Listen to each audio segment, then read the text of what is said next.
Hello दोस्तों, आज आपके पीक करने के लिए बहुत बहुत स्वागत फिर से करते हैं। और आप लोग को क्या करना है, आज मैं आपको बताने वाला हूँ वो आपके लिए बहुत ही इंपॉर्टेंट है। जो आपके जो स्टूडेंट हैं जेई मेंस की तैयारी कर रहे हैं, जो भी तैयारी कर रहे हैं उनके लिए बहुत ही बड़ी खुशखबरी का आज दिन है। मैंने आपको बता दिया, जो आपके केंद्रीय मंत्री हैं इस समय रमेश पोखरियाल जी, उन्होंने आज बहुत ही ऐसी सनसनी केस आपके सामने रखी हुई है कि आप लोग के लिए बहुत ही अच्छी खबर है कि आप यदि साल भर में, पहले ये था कि आपको 90 को साल भर में 2 बार आप क्या क्या कर सकते थे, आपके आईआईटी जेईई मेंस का पेपर दे सकते थे। समझ रहे हैं मेरी बात को? अब क्या है कि आपको 4 बार मौका मिलेगा आईआईटी पेपर को क्रॉस करने का। तो जेईई मेंस के पेपर देने के मतलब कि 4 आपके पास ऑप्शन है। इन चारों ऑप्शन को आप यदि एक ऑप्शन में फेल होते हैं तो दूसरे ऑप्शन को आपको अच्छी तरह पकड़ना है, यदि दूसरे ऑप्शन को फेल होते हैं आप तीसरे ऑप्शन को अच्छी तरह पकड़ सकते हो। इसमें यह नहीं कि बच्चे क्या हो जाए, टोटली हताश हो जाए।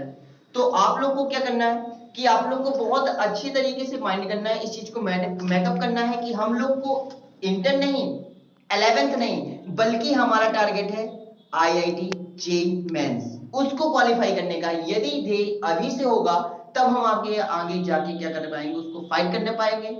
और मैंने आपको ये भी और बता दे रहा हूं, पहले पेपर होता था आईआईटी जेईई मेंस का 90 मार्क्स का, लेकिन कोरोना काल की वजह से इसको सीधे 75 मार्क्स का कर दिया गया है कि 25 आपके मैथ के होंगे, 25 क्वेश्चंस आपके कितने होंगे, केमिस्ट्री के होंगे, और 25 क्वेश्चन आपके किसके होंगे, फिजिक्स के होंगे। तो ये आपके लिए बहुत ही अच्छा है, ऑफर है कि जिन बच्चों ने बहुत अच्छी तरीके से कड़ी मेहनत के साथ में यदि मेहनत कर ली है और अपने क्वेश्चनों को बहुत ही एक एक संजो के रखा है, तो इस बात का मेरा दावा है कि आप लोग आईआईटी जेईई क्या कर लेंगे। जो आईआईटी जेईई हो या कोई अदर कंपटीशन हो, उसमें क्या होता है, छोटे छोटे क्वेश्चन है, छोटे छोटे बुक के क्वेश्चन है, उसे एक हैवी क्वेश्चन बना करके आप लोग को दे देते हैं और आप लोग क्या हो जाते हैं, क्या मतलब अब मिसगाइड होकर आप अलग क्वेश्चन आंसर दे देते हैं, बल्कि आंसर वही होता है। तो आप लोग को बहुत विशेष तौर पे ध्यान देना है कि आप जो भी टॉपिक पढ़ें उसको पहले पूरी तरीके से डिस्क्राइब पढ़ें, मतलब कि पहले पूरी तरह से अच्छी तरीके से पढ़ें, उसके बाद में आप ऑब्जेक्टिव लगाएंगे तब आपको अच्छी तरीके से समझ में आएगा। आज का जो टॉपिक है, केमिस्ट्री का जो टॉपिक है, मैंने आपको बताया था रासायनिक साम्यावस्था का चैप्टर चल रहा था। रासायनिक साम्यावस्था के चैप्टर में आपको देखना है केसी और केपी में संबंध क्या होता है। जो मैंने आपको सीन करा के रखा है, केसी और केपी में संबंध क्या होता है, relation between KC and KP.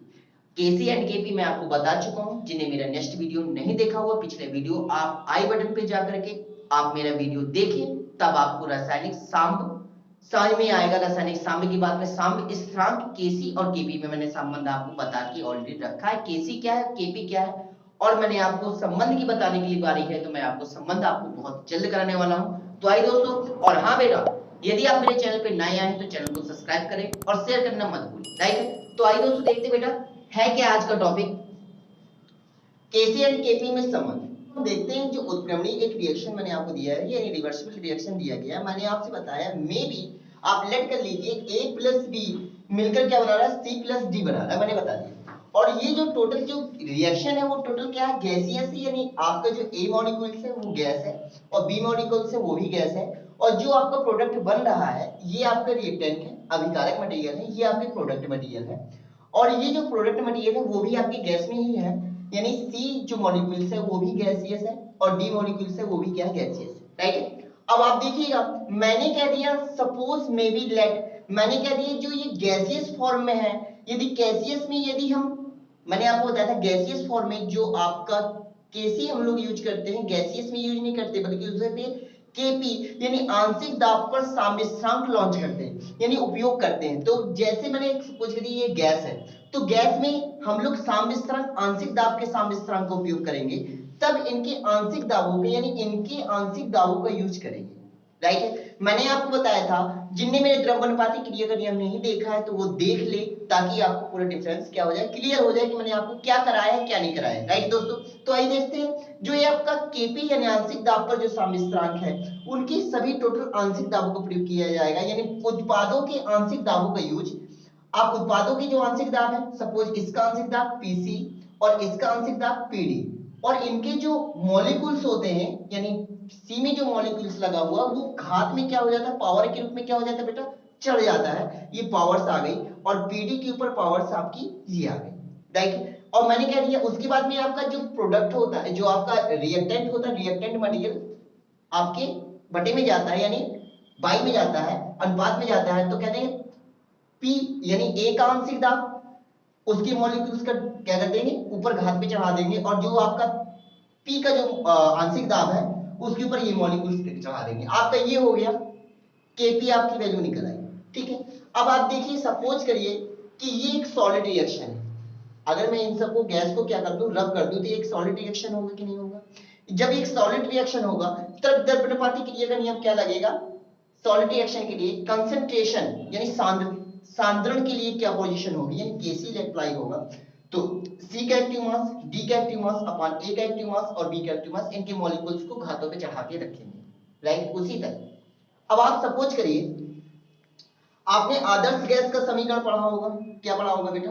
Adarsh gas का समीकरण मैंने आपको बताया था, पीवी बराबर क्या होता है? एनआरटी होता है, राइट है, पीवी बराबर एनआरटी। अब आप देखिए, आपको पता ही होगा, अगर नहीं पता है तो आप वीडियो को जा करके देखें, उसके बाद में आप पीवी बराबर एनआरटी आदर्श समीकरण मैंने देकर रखा है, उधर पे आप जाइए, उधर पे जाके देखिए, उसके बाद में पता चलेगा कि आपको आदर्श समीकरण होता क्या है। तो पीवी बराबर एनआरटी मैंने कह दिया, जो वैल्यूम है इसका क्या कर दिया, डिवाइड दे दिया मैंने मॉलिक्यूल अणुओं की संख्या में। जब मैंने अणुओं की संख्या में दे दिया, और मैंने सक्रिय द्रव्यमान की डिफिनीशन जो लिखाई थी वो आपको लिखवाई थी, मोलों की संख्या अपान आयतन लीटर में। ये मोलों की संख्या हो गई, अपान आयतन क्या हो गया, लीटर में। तो इसको क्या लिख सकते हैं, सक्रिय द्रव्यमान लिख सकते हैं बेटा कि नहीं लिख सकते? लिख सकते हैं। तो इसकी जगह सक्रिय द्रव्यमान हो जाएगा। और मैंने बताया था, किसी के भी सक्रिय द्रव्यमान को लिखने के लिए उसको बड़े ब्रैकेट में क्या कर देते हैं बेटा, बंद कर देते हैं। इसलिए मैंने इसको बड़े ब्रैकेट में क्या कर दिया, पूरी तरीके से क्लोज कर दिया, राइट। मैंने कहा कि आपको जो मोलों की संख्या होती है अपन आयतन, उसको क्या कहते हैं बेटा, सक्रिय द्रव्यमान कहते हैं, ये मैं आपको बता चुका हूं।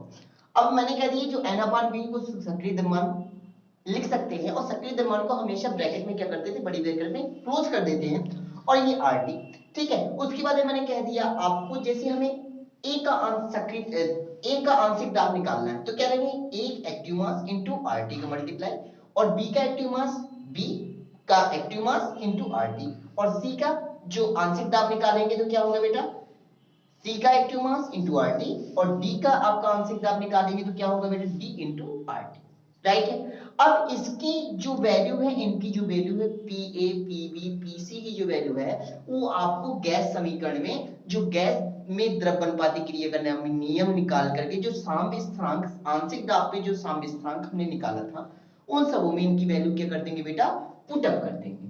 वैल्यू पुटअप करने के बाद क्या निकला आपका, ये देखिए मैंने भी दिया आपके लिए। अब देखिए, अब जब इधर पे होगा तो टोटल क्या होगा, होल स्क्वायर होगा, और जब C का एक्टिव मास का N1 चढ़ाएंगे पावर, और RT के ऊपर भी N1 चढ़ा देंगे, राइट, और D के ऊपर N2, और RT के ऊपर भी क्या कर देंगे बेटा, N2 चढ़ा देंगे, क्योंकि ये आपके क्या है, एक्टिव मास, ये कह सकते हैं आप लोग के लिए एक्टिव मास ही की तरह काम करेंगे।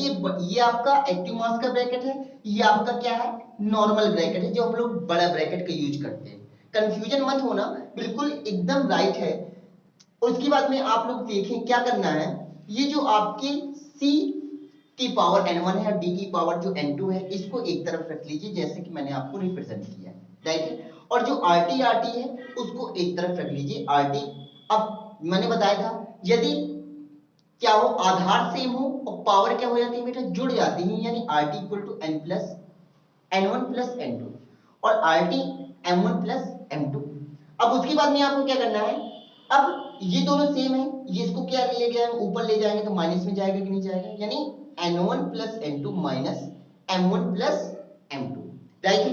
अब आप देख लीजिए, इसको टोटल हम क्या लिख सकते हैं, ये जो आपका मटेरियल है इसको हम क्या लिख सकते हैं बेटा, मैंने आपको बताया, इसको हम क्या लिख सकते हैं, Kc लिख सकते हैं। क्या लिख सकते हैं, Kc लिखते हैं। Kc इक्वल टू क्या हो जाएगा, RT इंटू डेल्टा N, क्या हो जाएगा, डेल्टा N। यदि डेल्टा एन का मतलब क्या है बेटा, डेल्टा एन का मतलब है जो आपके अभिकारक है और उत्पादों की संख्या क्या है, टोटल बराबर है। जितने अभिकारक थे उतने उत्पाद बन गए, तो टोटल क्या हो गए, एन, डेल्टा एन की वैल्यू क्या हो जाएगी बेटा, 0, क्योंकि number of N1 plus N2 क्या है बेटा, उत्पादों की संख्या, डेल्टा एन बराबर क्या आपने निकाला, उत्पादों की संख्या माइनस अभिकारकों की संख्या, m1 प्लस m2। यानी उत्पादों की संख्या में से यदि अभिकारक की संख्या घटा देंगे, जितने उत्पाद होंगे उतने अभिकारक होंगे, तो वैल्यूएशन क्या आ जाएगी बेटा, जीरो आ जाएगी कि नहीं आ जाएगी।